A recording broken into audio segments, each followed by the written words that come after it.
Around the world, countless millions suffer with diseases that could be easily cured if those patients could only reach modern medical care. For a fortunate few, there is a lifeline called Africa Mercy. As we first told you in February, she is the largest civilian hospital ship on the seas, but she's also the closest thing to a time machine you're ever likely to see. Her largely American crew brings 21st century medicine to people who believe that illnesses are caused by evil spirits. The patients' beliefs may seem archaic, but their courage is to be admired.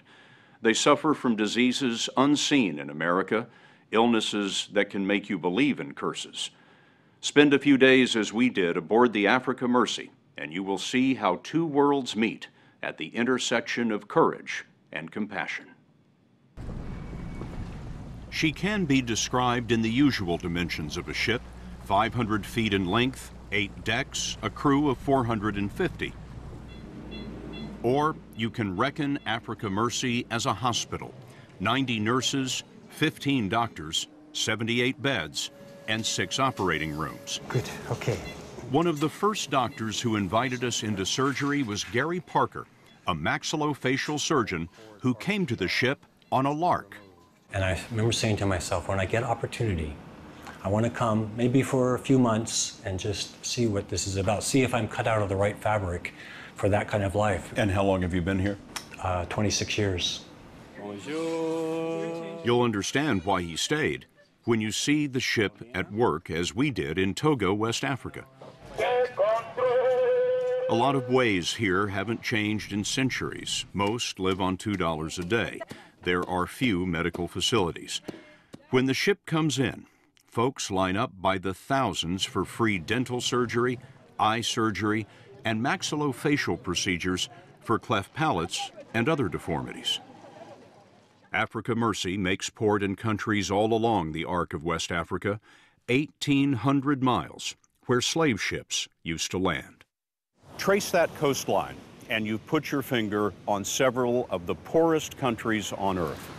Here in Togo, the lack of development and the poverty mean that 1 out of 10 children, 1 out of 10, dies before the age of 5.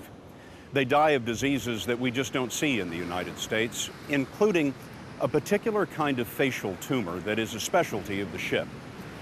What you're about to see can be very hard to look at, but if you'll be patient, it'll be worth it.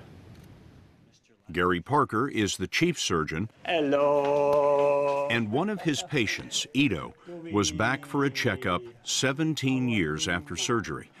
You're thinking she's disfigured now, but in 1995, at the age of 9, a tumor destroyed her face, and it was crushing her windpipe.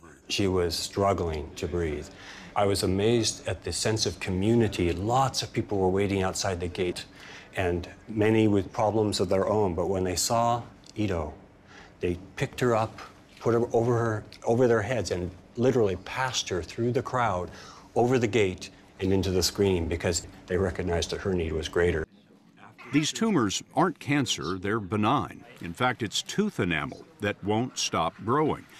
In the U.S., a dentist would remove it before it ever showed, but here, it is understood to be a curse. These are people that go out at night and they forage for food, and then in the day they hide. They can't go to the market. They certainly can't go to school. They are isolated. So these patients arrive, and they're coming up the gangway. What do you imagine that's like for them? I've seen it happen over and over and over again, that when they are greeted on the ship or when they're greeted at screening and someone comes and shakes their hand, it's like somebody recognizes that I'm inside here. You know, I'm trapped. I can't get away from this tumor, but I'm still in here. And the healing begins when they get acceptance based on who they are, no conditions, just we know you're in there. Fatimata, we know you're in there. And that's what he told a woman named Marta, who's been trapped behind a tumor that has been growing for 3 years. Her husband had banished her from the home. She could die over time of this. Why in 2012 should people be dying of benign disease? There are lots of reasons. There are no good reasons, but there are lots of reasons why that's the case. Long tooth forceps, please. So you're going to replace her jaw with a titanium jaw, essentially. That's it, yeah. And then some months later, bone from the hip is taken and put around the titanium, and that grows into new jawbone. We followed Marta's progress over several months, and in a moment, we'll show you the change. The uniform that's put on people when you have these terrible deformities is you're rubbish, you're worthless, you're spiritually cursed, and when you can change the uniform, it's huge. And the person starts to imagine that they might not be rubbish after all. No one in our world is rubbish. Ido, that first patient that we met who came here as a child, reclaimed her humanity with 4 surgeries in 17 years. I understand that you're in school. What are you studying? She wants to become a nurse to help other people too. She wants to be a nurse. Yes. She's met a lot of good nurses in her life. Yes. And we met a lot of good nurses too. Do we want to do more than 2 days of gent, or? Ali Chandra is from New Jersey. You know, you could be a nurse anywhere. You could be a nurse back home. I wonder why you do this work. I could never be a nurse back home anymore. I could never go back. There's just this sense of real community that I would really, really miss if I ever left. One of her jobs in this community is to care for the sickest patients. You're all right, baby. You're all right. This is Esther, another one of the tumor patients, as her breathing tube was being removed. Okay. Esther's tumor was massive and her recovery a desperate struggle. Hey, I hear your voice. I hear your voice. You can talk to us. That's so You good. can make words. Esther could not understand the language, but the touch was unmistakable. Good job, sweetheart. You know that there are some people watching this interview who are saying to themselves, I could never do what she does. Those poor people are terribly disfigured. I can't look at them.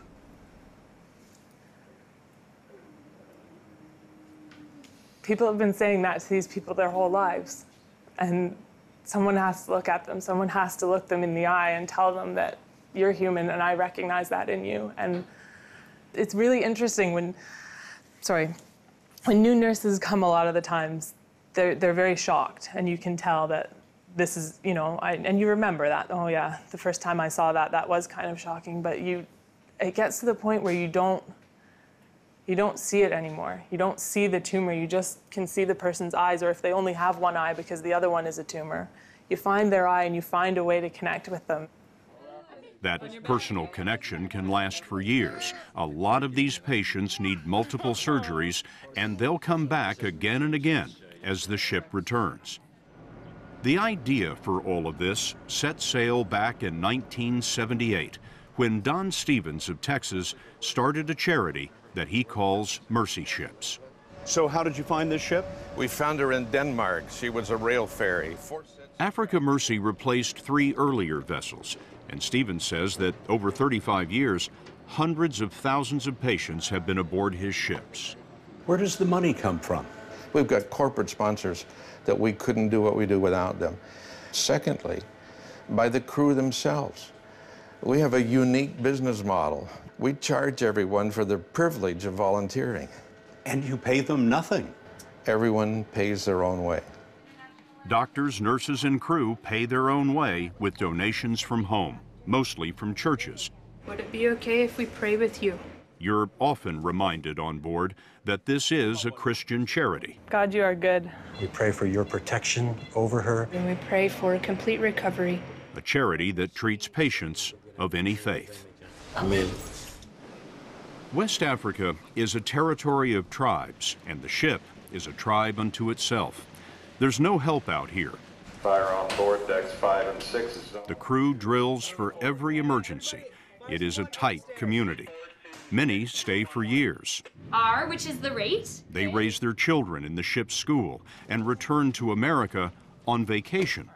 Ali Chandra's been on board 4 years, and now she's pregnant, but she plans to stay. I wonder, do you think of this as a sacrifice that you're making? No. Not at all. There's things I miss from home. I miss strawberries and I miss fresh milk.